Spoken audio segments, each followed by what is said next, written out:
Olympics के दूजे दिन बैडमिंटन के कोटे तो आई चंगी खबर। पीवी सिंधु ने जितया पहला मैच। अज होने वाले पुरुष हॉकी टीम और मैरी कॉम के प्रदर्शन से टिकियां निगाहां।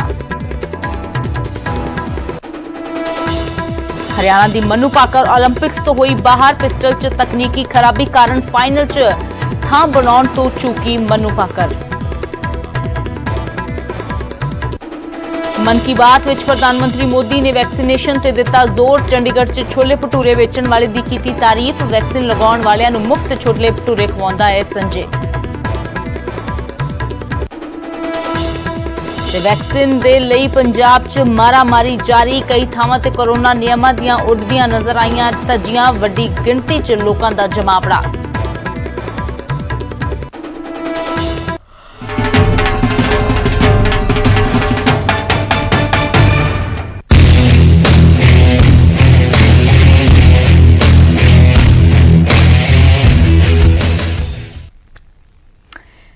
सत श्री अकाल। न्यूज़ 18 पंजाब हरियाणा हिमाचल देख रहे सारे दर्शकों का स्वागत। मैं अमृत वर्दी। बुलेटिन की शुरुआत करते हैं टोक्यो ओलंपिक्स के नाल, क्योंकि टोक्यो ही है टारगेट उन्होंने खिडारियों के लिए जो जापान की धरती से अपना दमखम दिखा रहे हैं। भारत के 127 खिडारी भाग ले रहे हैं तो इन्होंने खिडारियों के वलों अपना प्रदर्शन जारी है। तो ओलंपिक्स के दूजे दिन जो चंगी खबर आई है, पीवी सिंधु का चंगा प्रदर्शन रहा है। पीवी सिंधु ने बैडमिंटन का पहला मैच जित लिया है तो दूजे दिन की शुरुआत तो चंगी हुई है। इजराइल की खिडारन नूं पीवी सिंधु ने बड़ी आसानी के नाल मात दे दी है।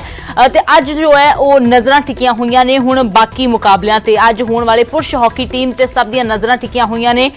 महिला बॉक्सर मैरी कॉम का भी अज मुकाबला है। मैरी कॉम के प्रदर्शन से सब दी नज़रां ने ते मैरी कॉम तो तगमे की भी उम्मीद भारत कर रहा है। हालांकि जेकर ऑल ओवर नजर मारी जाए तो अज शूटरां ने काफी निराश किया है। हरियाणा की मनु पाकर मैडल लियाउण दी एक आस। मनु पाकर फाइनल दे विच भी अपनी थां नहीं बना सकी। मैच दौरान मनु पाकर दे पिस्टल दे विच तकनीकी खराबी आ गई, जिस कारण उसके 5 मिनट खराब हो गए और वो स्कोर हासिल करने च कामयाब नहीं हो सकी। उधर टेबल टेनिस च जी सादियान कोई खास कमाल नहीं दिखा पाए तो टेनिस तो सानिया मिर्जा और अंकिता रैना की जोड़ी भी जित हासिल नहीं कर सकी। हालांकि रोइंग मुकाबले च भारतीय टीम सैमीफाइनल तक जरूर पहुंची है, पर अगे किस तरीके दे नाल मुकाबला रहिंदा है ये जो नज़रां टिकियां हुई ने। पीवी सिंधु तो देश नूं मैडल की उम्मीद है। हालांकि मैडल की उम्मीद मनु पाकर तो भी सी भारतीय निशानेबाजां ने, क्योंकि टोक्यो दे विच इस वेले जो निशानेबाज ने उन्होंने सब तो वध निराश किया है। लगातार 4 शूटिंग मुकाबलियां च निराशा मिली है। भारत की तगमे की उम्मीद मनी जा रही मनु पाकर ते यशवनी सिंह देसवाल टोक्यो ओलंपिक च औरतां दे 10 मीटर एयर पिस्टल के व्यक्तिगत मुकाबले च फाइनल तक नहीं अपनी जगह नहीं बना सकियां। दीपक कुमार और दिव्यांश सिंह पवार पुरुषों की 10 मीटर एयर राइफल मुकाबले च भी फाइनल च थां नहीं बना सके। दीपक कुमार और दिव्यांग पहले 20 विच भी अपनी जगह नहीं बना सके। तो शूटरां ने निराश जरूर किया है। खास तौर पर जदों गल मनु पाकर की आउंदी है तो मनु पाकर तो हरियाणा समेत देश नूं बड़ियां उम्मीदां सी, पर मनु पाकर की पिस्टल दे विच तकनीकी खराबी आने के कारण उन्होंने निराश किया है। मनु पाकर 575 के स्कोर के नाल 12वें स्थान ते यशवनी देसवाल 574 के स्कोर नाल 13वें स्थान ते सी। इसलिए बहुत ही मुकाबलेबाज श्रेणी दे विच 53 चोटी के 8 निशानेबाज फाइनल के लिए क्वालीफाई हुए, पर अफसोस की तकनीकी खराबी पिस्टल दे विच आउण कारण मनु पाकर अपनी जगह जो है वो नहीं बना पाए फाइनल दे विच। उमेश साडे सहयोगी जुड़े ने तो उमेश, हालांकि शुरुआत बड़ी चंगी हुई सी जो पुरुष हॉकी टीम ने न्यूजीलैंड नूं मात दी। उस तो बाद जो आप मीराबाई की गल करिए तो पहला मैडल उन्होंने दवाया। पीवी सिंधु ते हुण नज़रां ने मैरी कॉम तो आस है, पर निशानेबाजां ने जरूर निराश किया है। किस तरह का अज पूरा दिन रहने वाला है कि कुछ जानकारी? बिल्कुल अमृत, जे आप निशानेबाजी की गल करिए, मनु पाकर जिहड़ी हैगी है वो मैडल की होप है तो यशस्वी देसवाल, क्योंकि पिछले कुछ टाइम तो दोनों शूटर्स जिहड़ी हैगियां ने वो वर्ल्ड जिन्ने भी कंपीटिशन होए ने वर्ल्ड लैवल दे ओहदे विच चंगा परफॉर्म करदी रही ने। और जिथे दी गल है कि टैक्नीकल फॉल्ट जिहड़ा ट्रिगर खराब होया, ये शूटर्स दे नाल कई बार इदां होया। पिछले ओलंपिक्स की आप गल करिए, रियो ओलंपिक्स की या पहला ओलंपिक्स, ये रहिंदा ना किसा, इनू कहंदे किस्मत खराब या दिन खराब होना। हालांकि मनु पाकर का इवेंट है, हले 2 इवेंट होर ने मनु पाकर के जिहदे विच मनु पाकर ने पार्टिसिपेट करना है। ਲੇਕਿਨ ਸ਼ੂਟਿੰਗ ਦੀ ਜੇ ਆਪਾਂ ਗੱਲ ਕਰੀਏ ਦੀਪਕ ਤੇ ਦੂਜਾ ਉਹਨਾਂ ਦੇ ਸਾਥੀ ਉਹ ਫਾਈਨਲ ਇਵੈਂਟ ਤੋਂ ਬਾਹਰ ਹੋਏ ਨੇ, ਮਨੂ ਪਾਕਰ ਤੇ ਸ਼ਸ਼ਵੀ ਦੇਸੀਵਾਲ ਬਾਹਰ ਹੋਏ ਨੇ। ਲੇਕਿਨ ਮਿਕਸਡ ਟੀਮ ਇਵੈਂਟ ਹਲੇ ਬਾਕੀ ਹੈ, ਇੰਡੀਵਿਜੂਅਲ ਹੋਰ ਇਵੈਂਟ ਹਲੇ ਬਾਕੀ ਨੇ। ਜਿੱਥੇ ਆਪਾਂ ਗੱਲ ਕਰੀਏ ਮੀਰਾਬਾਈ ਚਾਨੂ ਦੀ, ਕਿਉਂਕਿ ਕੱਲ ਦਾ ਦਿਨ ਇੱਕ ਵੱਡਾ ਦਿਨ ਸੀਗਾ, ਇੱਕ ਮੈਡਲ ਦੇ ਨਾਲ ਖਾਤਾ ਖੁੱਲਿਆ ਟੀਮ ਇੰਡੀਆ ਦਾ, ਭਾਰਤੀ ਖੇਮੇ 'ਚ ਖੁਸ਼ੀ ਦੀ ਲਹਿਰ ਹੈ। ਪੀਵੀ ਸਿੰਧੂ ਦੀ ਗੱਲ ਕਰੀਏ, ਉਹਨਾਂ ਦੇ ਮੁਕਾਬਲੇ ਇਜ਼ਰਾਈਲ ਦੀ ਖਿਡਾਰੀ ਸੀਗੀ, ਬਿਲਕੁਲ ਇੱਕ ਮੈਚ ਪ੍ਰੈਕਟਿਸ ਵਾਂਗੂ ਫਿਨਿਸ਼ ਕੀਤਾ 7-7 ਗੇਮ ਤੇ 26 ਮਿੰਟਾਂ 'ਚ 28 ਮਿੰਟਾਂ 'ਚ ਮੈਚ ਮੁਕਾਤਾ। ਮਾਨਿਕ ਬਤਰਾ ਦਾ ਹੁਣੇ ਮੁਕਾਬਲਾ ਚੱਲ ਰਿਹਾ, ਬੜਾ ਟਫ ਫਾਈਟ ਚੱਲ ਰਹੀ ਹੈ। ਮਾਨਿਕ ਬਤਰਾ ਟੇਬਲ ਟੈਨਿਸ ਦਾ ਜਿਹੜਾ ਉਹਨਾਂ ਦਾ ਸਿੰਗਲਸ ਰਾਊਂਡ ਹੈ ਉਹ ਚੱਲ ਰਿਹਾ। ਉਸ ਤੋਂ ਬਾਅਦ ਜੇ ਆਪਾਂ ਗੱਲ ਕਰੀਏ ਅੱਜ ਮੈਰੀ ਕੋਮ, ਗੋਲਡਨ ਪੰਚ ਜਿਹੜਾ ਮੈਰੀ ਕੋਮ ਹੈਗੀ ਹੈ ਵੂਮਨ 5 ਵਾਰ ਦੀ ਵਰਲਡ ਚੈਂਪੀਅਨ, ਓਲੰਪਿਕ ਮੈਡਲਿਸਟ, ਉਹ ਇੱਕ ਅੱਜ ਉਹਨਾਂ ਦਾ ਪਹਿਲਾ ਰਾਊਂਡ ਹੈ ਉਹ ਦੇਖਣਾ ਹੋਏਗਾ। ਮਨੀਸ਼ ਕੌਸ਼ਿਕ ਜਿਹੜੇ ਬਾਕਸਰ ਨੇ ਇੰਡੀਆ ਦੇ, ਉਹ ਅੱਜ ਰਿੰਗ ਵਿੱਚ ਉਤਰਨਗੇ। ਇਸ ਤੋਂ ਇਲਾਵਾ ਰੋਇੰਗ 'ਚ ਵੀ ਟੀਮ ਜਿਹੜੇ ਹੈਗੇ ਨੇ ਪਰਫਾਰਮੈਂਸ ਉਹਨਾਂ ਦੀ ਵੀ ਉਮੀਦ ਹੈ ਕਿ ਉਹ ਵੀ ਅੱਜ ਆਪਣੇ ਮੁਕਾਬਲੇ 'ਚ ਉਹਨਾਂ ਨੇ ਉਤਰਨਾ ਹੈ। ਤੇ ਗੱਲ ਕਰੀਏ ਜੀ ਹਾਕੀ ਦੀ ਆਪਾਂ ਗੱਲ ਕਰੀਏ, ਕਿਉਂਕਿ ਆਸਟ੍ਰੇਲੀਆ ਨਾਲ ਮੁਕਾਬਲਾ ਹੈ, ਬੜਾ ਟਫ ਮੁਕਾਬਲਾ ਆਸਟ੍ਰੇਲੀਆ ਨਾਲ। ਹਾਲਾਂਕਿ ਪਹਿਲੀ ਮੁਕਾਬਲਾ ਜਿੱਤ ਚੁੱਕੀ ਹੈ, ਲੇਕਿਨ ਆਸਟ੍ਰੇਲੀਆ ਇੱਕ ਵੱਡੀ ਤੇ ਬੈਲੈਂਸ ਟੀਮ ਹੈ, ਵਰਲਡ ਚੈਂਪੀਅਨ ਟੀਮ ਰਹੀ ਹੈ, ਓਲੰਪਿਕ ਮੈਡਲ ਉਹਦੇ ਪਾਸ ਨੇ, ਤੇ ਅੱਜ ਇਹ ਵੀ ਮੁਕਾਬਲਾ ਦੇਖਣਾ ਹੋਏਗਾ। ਕੁੱਲ ਮਿਲਾ ਕੇ ਹੈ ਕਿ ਜਿੱਦਾਂ ਬਾਕਸਿੰਗ ਵਿੱਚ ਆਪਾਂ ਗੱਲ ਕਰੀਏ, ਵਿਕਾਸ ਕ੍ਰਿਸ਼ਨ ਯਾਦਵ ਪਹਿਲਾ ਮੈਚ ਹਾਰੇ, ਸ਼ੋਲਡਰ ਇੰਜਰੀ ਉਹਨਾਂ ਨੂੰ ਸੀਗੀ।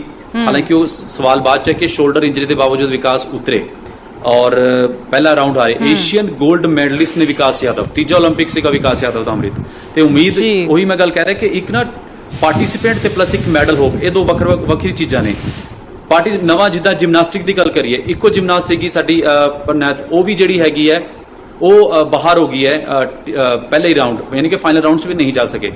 पहला ओलंपिक सीगा ते कई इदां दे खिडारी ने जिन्हां ते पार्टिसिपेशन सिर्फ उन्हां दी शायद सीगी, शायद इदां कमाल ना कर पान। लेकिन जिहड़ी मैडल होप दी आपां गल करिए, ये हुंदा है। ये फॉर एग्जांपल मैं तुहानूं दस्सां कि वर्ल्ड दी नंबर 1 टेनिस खिलाड़ी अज पहले राउंड 'ਚ बाहर हो गई है टेनिस दी, ते एक वड्डा अपसैट होया कि ये चीज़ां कई बार खिडारियां नूं फेस करनी पैंदियां ने।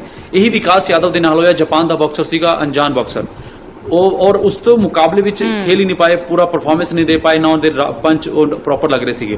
लेकिन जे अज की गल करिए तो कितना कितने पीवी सिंधु पहला मैच जीत के अगले राउंड में गए।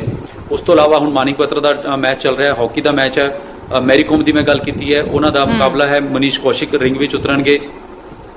टेबल टैनिस के होर सिंगल्स है जिहड़ा मुकाबला पहला एक जीत चुके हैं, मैंस सिंगल्स सरनायक वो जीत चुके हैं। तो उम्मीदां हले बाकी ने, क्योंकि हले शुरुआती दिन ने, क्वालिफिकेशन राउंड्स का दौर है, सिंगल्स का दौर है। मैंने लगता है कि आने वाले टाइम जो रैसलिंग के इवेंट है, होर शूटर जिहड़े अपने बाकी ने वो उतरनगे। बॉक्सर्स हले सिर्फ विकास यादव का होया, अज मनीष कौशिक तो उम्मीद ने, हालांकि टफ है उन्होंने अपोनेंट भी यूके का, बट उम्मीद ते ही दुनिया कायम है। तो लगता है कि मीराबाई चानू ने जिहड़ा खाता खोलिया आने वाले टाइम साडे बॉक्सर, रैसलर और शूटर्स, जिद्दां मैं कहा कि 2 इवेंट हले बाकी ने मनु दे, और उम्मीद है कि शायद कोई ना कोई पदक झोली में जरूर पाएगा जी। बिल्कुल उमेश, तो निराशा तो जरूर हो जाती है जो मनु पाकर या फिर सानिया मिर्जा, अंकिता रैना ਜਿਹੇ दिग्गज खिडारना जिन्होंने कहा जाता है, तो जो उन्होंने पहली परफॉर्मेंस के इस तरह की निराशा मिलती है तो जरूर, क्योंकि देश दी उम्मीदां बहुत वड्डियां होंदियां ने इन्हां दे कोलों। पर खैर अजे जेकर पीवी सिंधु की गल की जाए तो बैडमिंटन दे विच पीवी सिंधु तो जरूर एक मैडल की उम्मीद की जा रही है कि रियो ओलंपिक्स के विच जिवें उन्होंने मैडल लिया के दिता सी, अज ओलंपिक्स के विच भी उम्मीद है कि पीवी सिंधु जरूर अपना कमाल करेगी। मैरी कॉम ने जिस तरह हमेशा नाम रोशन किया, मैरी कॉम तो होर भी ज्यादा वड्डियां उम्मीदां हो जांदियां ने। उस तो इलावा न्यूजीलैंड नूं तां बड़ी आसानी दे नाल मात दे दित्ती सी भारती हॉकी टीम ने, पर हुण उन्ना ही ज्यादा वड्डा प्रैशर है, क्योंकि अगे आस्ट्रेलिया की टीम भी काफी सख्त ते काफी चुनौतीपूर्वक टीम मनी जाती है। बिल्कुल अमृत, मैं जे मनु पाकर की गल करा, मनु पाकर नाल जिहड़ा होया वो एक बड़ा अनफॉर्चुनेट इंसीडेंट होया कि जदों इलैक्ट्रॉनिक ट्रिगर खराब होंदा है तो एक टाइम मिलता उन्होंने ठीक रिपेयर करन दा, उन्होंने फटाफट बदलण दा। मनु पाकर अपने कोच ते एक जूरी मैंबर नाल, ये प्रोसीजर है, ये कानून नियम है, एक जूरी मैंबर ते एक अपने कोच नाल फटाफट टेंट विच गए, उत्थे ट्रिगर चेंज किया, वापस आए। लेकिन जिहड़ा वो टाइम सीगा और टाइम रनिंग टाइम सीगा, काउंट होंदा वो टाइम, और वो टाइम काउंट हो चुका सीगा जदों वापस आए शूट किया। लेकिन नहीं, वो जिहड़ा गोल्डन पीरियड या टाइम है वो निकल चुका सीगा। ये भी एक वड्डा इफैक्ट पैंदा किते ना किते टीम ते, साइकोलॉजिकल इफैक्ट पैंदा है, और प्लेयर की जिहड़ा मैंटल लैवल है वो भी कितना किते डिस्टर्ब होंदा है कि भला चंगा कोई बंदा शूट कर रहा हो, जिद्दां 2016 विच ਗਗਨ ਨਾਰੰਗ ਸ਼ੂਟ ਕਰ ਰਹੇ ਸੀਗੇ ਆਪਣੇ ਇਵੈਂਟ ਵਿੱਚ, ਲੇਕਿਨ ਹਵਾ ਦਾ ਰੁਖ ਜਿਹੜਾ ਸੀਗਾ ਉਹ ਇੰਨਾ ਆਇਆ ਕਿ 9.6 ਤੇ ਜਾ ਕੇ ਲੱਗਿਆ, ਤਾਂ ਉਹਨਾਂ ਨੇ ਸੋਚਿਆ ਸ਼ਾਇਦ ਮੇਰੇ ਨਾਲ ਇਦਾਂ ਹੋਇਆ, ਲੇਕਿਨ ਬਾਕੀ ਦੇ ਵੀ ਸਕੋਰਸ 9.6 9.7 ਇਦਾਂ ਦੇ ਸ਼ੂਟ ਟਾਰਗੇਟ ਲੱਗੇ ਸੀਗੇ। ਇਹ ਬੜਾ ਇੱਕ ਇਫੈਕਟ ਰਹਿੰਦਾ ਹੈ ਕਿ ਪਾਰਟਿਕੂਲਰ ਜਿਸ ਦਿਨ ਤੁਹਾਡਾ ਮੈਚ ਹੈ, ਜਿਸ ਦਿਨ ਤੁਸੀਂ ਪਰਫਾਰਮ ਕਰ ਰਹੇ ਹੋ, ਤੁਹਾਡੀ ਪਰਫਾਰਮੈਂਸ, ਤੁਹਾਡਾ ਨਰਵ ਸਿਸਟਮ, ਤੁਹਾਡਾ ਮੈਂਟਲ ਲੈਵਲ, ਤੁਹਾਡੀ ਫਿਟਨੈਸ ਕਿੱਦਾਂ ਪਲੇ ਕਰਦੀ ਹੈ। ਕੁਝ ਖਰਾਬੀ, ਜੇ ਕਿਸਮਤ ਖਰਾਬ ਕਹਿ ਸਕਦੇ ਹਾਂ ਕਿ ਤੁਹਾਡੀ ਗਨ ਵਿੱਚ ਇਹ ਇਫੈਕਟ ਆ ਗਿਆ, ਜੇ ਫਾਲਟ ਜਿਹੜਾ ਆਇਆ ਉਹਨੂੰ ਤੁਸੀਂ ਠੀਕ ਕਰਨ ਵੀ ਗਏ ਪਰ ਤੁਹਾਡੇ ਕੋਲ ਟਾਈਮ ਹੀ ਨਹੀਂ ਸੀਗਾ ਜੀ। ਬਿਲਕੁਲ ਉਮੇਸ਼, ਤਾਂ ਫਿਲਹਾਲ ਅੱਜ ਦਾ ਦਿਨ ਕਾਫੀ ਅਹਿਮ ਹੈ। ਸ਼ਾਮ ਤੱਕ ਉਮੀਦਾਂ ਨੇ, ਨਜ਼ਰਾਂ ਸਭ ਦੀਆਂ ਟਿਕੀਆਂ ਹੋਈਆਂ ਨੇ ਕਿ ਸ਼ਾਮ ਤੱਕ ਕਿਹੜੀ ਗੁੱਡ ਨਿਊਜ਼ ਜੋ ਹੈ ਉਹ 올림픽 ਤੋਂ ਆਉਂਦੀ ਹੈ। ਸ਼ੁਕਰੀਆ ਫਿਲਹਾਲ ਇਸ तमाम ਜਾਣਕਾਰੀ ਦੇ ਲਈ। ਤਾਂ ਜਿਵੇਂ ਉਮੇਸ਼ ਨੇ ਦੱਸਿਆ ਕਿ ਬੇਸ਼ੱਕ ਅਨਫੋਰਚੂਨੇਟ ਹੈ ਜਿਸ ਤਰ੍ਹਾਂ ਮਨੂ ਭਾਕਰ, ਕਿਉਂਕਿ ਗਲਤੀ ਉਸ ਦੇ ਵਿੱਚ ਮਨੂ ਭਾਕਰ ਦੀ ਨਹੀਂ, ਕਿਉਂਕਿ ਤਕਨੀਕੀ ਖਰਾਬੀ ਕਦੇ ਵੀ ਕਿਸੇ ਵੀ ਵੇਲੇ ਕਿਸੇ ਚੀਜ਼ 'ਚ ਆ ਜਾਂਦੀ ਹੈ। ਹਾਲਾਂਕਿ ਨਿਰਾਸ਼ਾ ਤਾਂ ਮਨੂ ਭਾਕਰ ਨੂੰ ਵੀ ਹੋਈ ਹੈ ਤੇ ਉਹਨਾਂ ਦੇ ਚਾਹਣ ਵਾਲਿਆਂ ਨੂੰ ਵੀ, ਕਿਉਂਕਿ ਮਨੂ ਭਾਕਰ ਇੱਕ ਅਜਿਹੀ ਖਿਡਾਰਨ ਮੰਨੀ ਜਾਂਦੀ ਹੈ ਜਿਨ੍ਹਾਂ ਦੇ ਕੋਲੋਂ ਉਮੀਦ ਹੈ, ਤਗਮੇ ਦੀ ਉਮੀਦ ਹੈ। ਪਰ ਫਿਲਹਾਲ ਹੁਣ ਜੋ ਅਗਲੀਆਂ ਉਮੀਦਾਂ ਨੇ ਪੀਵੀ ਸਿੰਧੂ ਤੇ ਟਿਕੀਆਂ ਨੇ, ਮੈਰੀ ਕੌਮ ਤੇ ਟਿਕੀਆਂ ਨੇ। ਪੁਰਸ਼ ਹਾਕੀ ਟੀਮ ਦਾ ਆਸਟ੍ਰੇਲੀਆ ਦੇ ਨਾਲ ਅੱਜ ਮੁਕਾਬਲਾ ਹੋਣ ਜਾ ਰਿਹਾ ਹੈ, ਉਸ ਦੇ ਉੱਪਰ ਵੀ ਸਭ ਦੀਆਂ ਨਜ਼ਰਾਂ ਟਿਕੀਆਂ ਹੋਈਆਂ ਨੇ।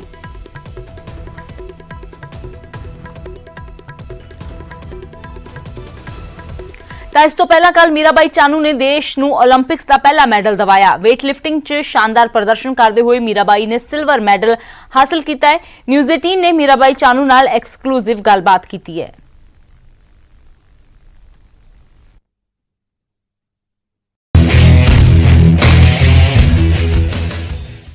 सत श्रीकाल, नमस्कार। मैं हूं पंकज कुपाही और आज टोक्यो से सबसे बड़ी खुशी आई हमारे पास जब मीराबाई ने देश के लिए सिल्वर मेडल जीता और हर तरफ देश में मीराबाई का नाम चल रहा है। मीरा जी, बहुत बहुत स्वागत आपका न्यूज 18 पर। Thank you, thank you. Vijay ji, जिस तरह से आपने मेहनत करवाई है और आज सबसे पहले आप मेडल दिखाइए, पूरा देश मेडल देखना चाह रहा है। मीरा जी, आपका सबको ये मेडल ओलंपिक का मीरा जी, जो चेहरे पे आपके मुस्कान है ना, पूरे देश के चेहरे पे मुस्कान आ गई आपकी इस मुस्कान की वजह से। Thank you so much. आप थकी भी बहुत ज्यादा है, पर मैं ये कहना चाहूंगा कि जिस समय आप मुकाबले में जा रही थी उस समय आपके मन में क्या था? आपको था कि सिल्वर आ रहा है, आपको था कि मैं गोल्ड की तरफ जाऊंगी, कि उस समय मन में क्या था? हाँ, मैं कोशिश तो बहुत किए थे और गोल्ड मेडल जीतने के लिए। मैंने स्नेच में लास्ट लीग में नहीं कर पाई, तो मुझे ऐसा लगा था कि हाँ मैं सिल्वर तो है, पर मैं क्लीन एंड जर्क में मैंने ओलंपिक रिकॉर्ड के लिए मैंने पूरा ट्राई किया था, पर वो नहीं कर पाई। पर सिल्वर मेडल तो मुझे पक्का स्नेच में से ही मैं पता चल रही थी कि मैं इसने सिल्वर तो हो गया है, पर मैं गोल्ड के लिए मैंने बहुत फाइट किया था। जब आप सिल्वर मेडल जीती तो उस समय मन में क्या था? चेहरे पे मुस्कान थी और पूरा देश आपको देख रहा था, आपके मन में उस समय क्या चल रहा था?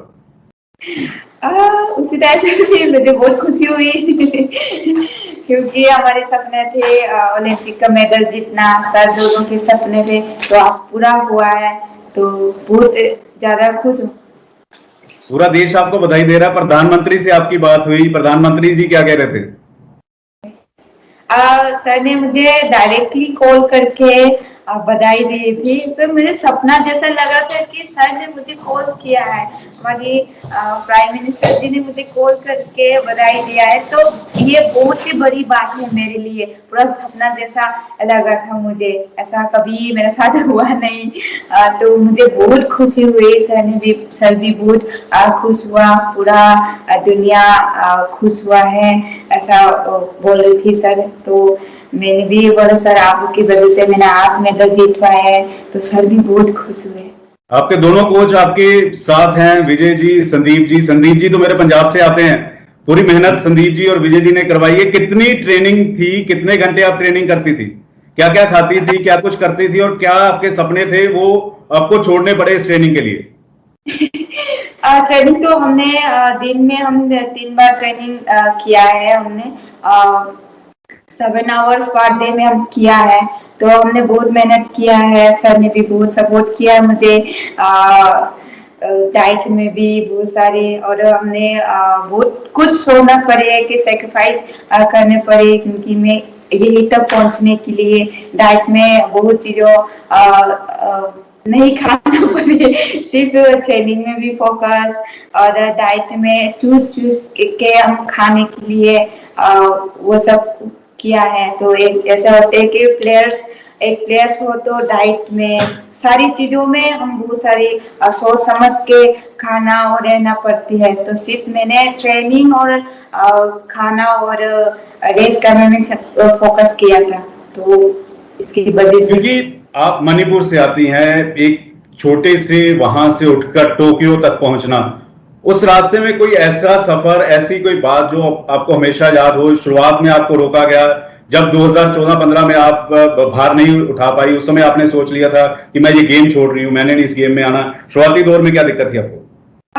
सबसे पहले तो रियो ओलंपिक में भी मेरा पूरा सपने थे सर, कभी हमने बहुत मेहनत किया था, साथ में बहुत अच्छा ट्रेनिंग किया था रियो के लिए। उसी में भी हमने जो ट्रेनिंग में किया था तो सेम रियो ओलंपिक में किया हो तो मेरा सिल्वर मेडल थी।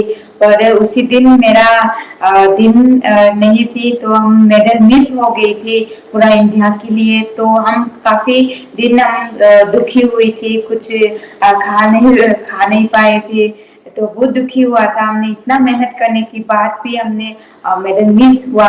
तो उसके बाद हमने बहुत डिस्कस किया, ट्रेनिंग में बहुत चेंज हुआ। सिर्फ सर ने भी मुझे समझाया था कि अभी सिर्फ खत्म नहीं हुआ है, बहुत आगे और भी बहुत सारे कर सकते हैं। तो मुझे भी बाद में राइस हुआ था कि हाँ मुझे कुछ कर सकते हैं। तो उसी सामने हमारी वर्ल्ड चैंपियनशिप थे 2017 में, तो उसी में मैंने कुछ करके दिखाना है सर का, जो भी हमारी रियो में फेल हुआ है उसको वर्ल्ड में मैंने करके दिखाऊंगी, ऐसा सोच के मन में।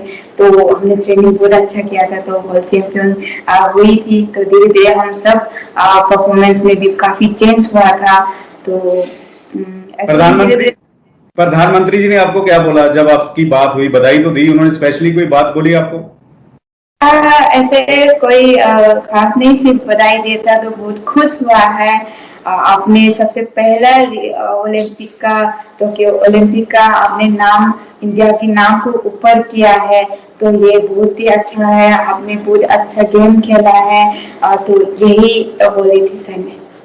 जब आप ट्रेनिंग कर रही थी बहुत कुछ ऐसा खाने वाला होगा जो आपने मिस किया होगा, आपने नहीं खाया होगा, लेकिन अब सबसे पहले क्या खाएंगी जो आपकी फेवरेट चीज है कि अब मैं ये खाऊंगी, मैंने मेडल लेकर आई हूँ? मैंने बताया था मुझे पिज्जा बहुत पसंद है। पिज्जा और आइस। अब हम सर डिनर करने ही जा रहे हैं, हम पिज्जा खाने जा रहे हैं। Thank you. संदीप भाजी ਤੁਸੀਂ पराठे खिलाओगे? संदीप भाजी पराठे खिलाओगे? क्योंकि पंजाब च रहे ने और भंगड़े पै रहे ने, पंजाब च भंगड़े पै रहे ने। ਉਹ ਆਪਾਂ ਪੰਜਾਬ ਪਹੁੰਚ ਕੇ ਆਪਾਂ ਪਰਾਠਾ ਹੀ ਖਾਣਾ, ਇੱਥੇ ਤੇ ਸਾਨੂੰ ਪਰਾਠਾ ਮਿਲਣਾ ਨਹੀਂ ਹੈਗਾ। ਆਪਾਂ ਪਟਿਆਲਾ ਰਹਿੰਦੇ ਆ ਤੇ ਪਰਾਠੇ ਹੀ ਖਾਣੇ, ਇੱਥੇ ਪੀਜ਼ਾ ਖਾਣਾ ਪੈਣਾ। एक मैं जाते जाते दो चीजें पूछूंगा। एक तो वो एक डायलॉग है ना, हमारी छोरियां क्या छोरों से कम है के, वो आप सुना दीजिए।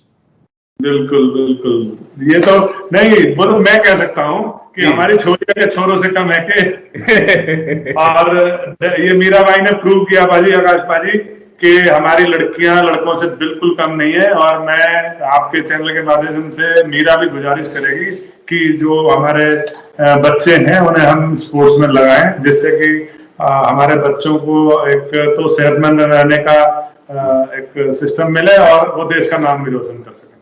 अच्छा मेरा जी, लास्ट में ये बता दीजिए, जाते जाते देश को क्या कहना चाहेंगी आप? जो लड़कियां आपको देख रही हैं, स्पेशली जो फैमिली आपको देख रही है, क्योंकि पूरा देश पे आज चेहरे पे मुस्कान है और सिर्फ आपकी वजह से है। वही से मैं भी बोलूंगी, लड़की लड़कों से कम नहीं है। सच बोलूं तो लड़कों से लड़की ज्यादा पावर होते हैं। तो मैं ये खास फैमिली को ही मैं बोलना चाहती हूँ कि फैमिली काफी लोग होते हैं कि लड़की सिर्फ पढ़ाई करने हैं, गेम्स में नहीं जाना, गेम्स में जाके क्या करना है, वो सब छोड़िए। लड़की जो है वो उसकी मन में क्या है, क्या करना चाहती है, उसको सोच के गेम में भेजिए। और उनको सपोर्ट कीजिए, उनको सपोर्ट, फैमिली की सपोर्ट नहीं हो तो हम आज तक ये पहुंचे हैं, ये नहीं कर पाते। तो मैं खास में फैमिली को रिक्वेस्ट करती हूँ, उनको सारी फैमिली प्लीज इन लड़कियों को गेम्स में जो भी गेम्स पसंद है उसको भेजिए और सपोर्ट कीजिए। आपको याद है आप जब जा रही थी तो मेरे सहयोगी हैं उमेश, उनको आपने अपनी लैंग्वेज में एक गाना सुनाया था जाने से पहले। कौन सा? उमेश को आपने गाना सुनाया था, लोकल लैंग्वेज में आपने गाना सुनाया था, और आज पूरा देश जब झूम रहा है तो आप वही 2 लाइनें गुनगुनाना चाहेंगी? मणिपुर का गाना? हाँ, वही बचपन का गाना मैं ही याद करती हूँ, वही गाती हूँ कि चेंज हो रही है ये ऐसा।